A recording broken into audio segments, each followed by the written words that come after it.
అసలు వర్గీకరణ సమస్య పరిష్కారం అయినట్టేనా? అంత కాలేదు నాకు తెలిసి. అంటే గతంలో చంద్రబాబు నాయుడు గారే వర్గీకరణ చట్టాన్ని తీసుకొచ్చారు, ఆర్డినెన్స్ తీసుకొచ్చారు.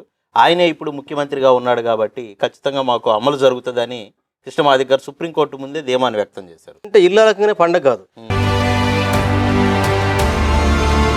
మీరు చెప్పే ఈ బ్రహ్మయ్య గారు, మాణిక్యరావు గారు, వీళ్ళందరూ ఆగిపోయారు. ఎలాగ మాకు పోటీ పెట్టాడు కాబట్టి 2 చోట్ల 2 లక్షలు 3 లక్షలు ఆయన ఇస్తాడు. లోకల్ ఏదో పార్టీ కమ్ముడు పోతాం, డబ్బులు మీకు ఇప్పుడన్నా సెటిల్ అవుతాం కాబట్టి వీళ్ళు అన్నారా? అంటే ఆ రోజు కమిటీ పడ్డానికి మీరే ఆర్గనైజ్ చేశారు అందరినీ? మేము 17 మందిలో కూడా నేనే బలంగా ఉద్యమం. మీ ఉద్యమాన్ని చూసి అసెంబ్లీలో తీర్మానం చేశారు. మరి అంత గొప్ప ఉద్యమం చేసిన వాళ్ళు ఉద్యమాన్ని కొనసాగించవచ్చు. మీరు ఆ ఉద్యమం నిర్ణయం తీసుకున్నప్పుడు, కృష్ణమాదిగ గారితో విభేదించి తీసుకున్నప్పుడు మీ గ్రామము ఫౌండర్స్ మీకు అండగా నిలబడ్డారా? ఇది ఒక పెద్ద డ్రామా. అతను నన్ను కొద్ది గంటలో నన్ను సస్పెండ్ చేయబోతున్నాడు. మీరు న్యాయం వైపు ఉంటే నాకు రండి, లేదా అతని వైపు ఉన్నప్పుడు ఇదే బ్రహ్మ పెట్టిన తలకొంచుకుని ఏం మాట్లాడట్లా ఉన్నాడు. దీనికి సాక్ష్యం కూడా ఈరోజు తాడుపడి తెగడుతా ఉన్నాడు. నిన్న మొన్నటి వరకు వైసీపీలో కార్పొరేషన్ చైర్మన్ గా ఉన్నారు. ఎంతమంది జాతి బిడ్డలకు మీరు ఉపయోగపడ్డారు?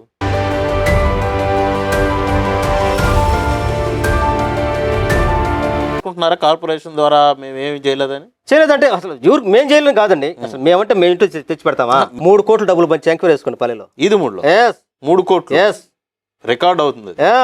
చెప్పండి, మేము విలేజ్ అడగొచ్చు. విద్యారాజ్యం టైంలోనే ఎమ్మెల్యేగా పోటీ చేసినప్పుడు ఆయన 2-3 కోట్లు వెనకేసుకున్నాడు. చాలా ఉద్యమాన్ని అడ్డం పెట్టుకుని ఎదిగిన నాయకుల్లో ఆర్థికంగా బాగుపడింది కనకారావు గారు అని ఒక టాకు.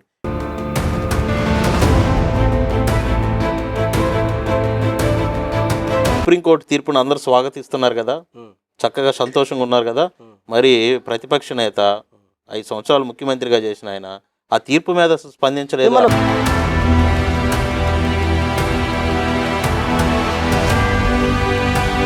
ఈరోజు సుప్రీంకోర్టులో ఈ తీర్పు రావడం అనేది, ఈ క్రెడిట్ని పంజాబ్ గవర్నమెంట్కి ఇస్తారా, మందకృష్ణమాదిగ గారికి ఇస్తారా, ఎంఆర్పిఎస్ ఆవిర్భవించినటువంటి ఈదుమూడి గ్రామానికి ఇస్తారా, లేకపోతే లక్షలాది మంది కార్యకర్తలకు ఇస్తారా? మొదటగా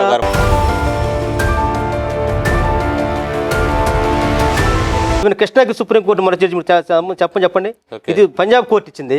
పంజాబ్ కోర్టు ఎప్పుడు సుప్రీంకోర్టు 2011 వెళ్ళింది. మొన్న 2020కి ఇచ్చింది. 2020 ఇచ్చినాక స్టేట్మెంట్ ఇది కృష్ణమాదిగ గారికి సుప్రీంకోర్టు జడ్జిమెంట్ కి ఉన్నాను, నేను ఉద్యమంలో కమిటెడ్ గా పనిచేశాను అంటున్నారు. కానీ మేము మీ గ్రామంలో తిరిగాం, ఎక్కడ ఆనవాళ్ళు కనిపించట్లేదు. విగ్రహాల దగ్గర చూసాం, ఎక్కడ మీ పేరు లేదు, మీ ఫోటో లేదు. అక్కడ జెండా దిమ్మి మీద చూసాం, మీ పేరు లేదు, మీ ఫోటో లేదు.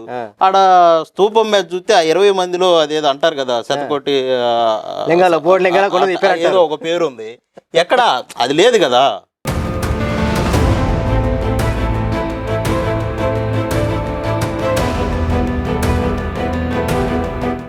ఎస్సీ రిజర్వేషన్ల వర్గీకరణ అంశంపై సుప్రీంకోర్టు తాజా తీర్పు నేపథ్యంలో ఎంఆర్పిఎస్ వ్యవస్థాపక సభ్యులు, మాదిగ కార్పొరేషన్ మాజీ చైర్మన్ కొమ్మూరి కనకారావు గారితో ఓపెన్ మైండ్ విత్ నిజం చంద్రబోస్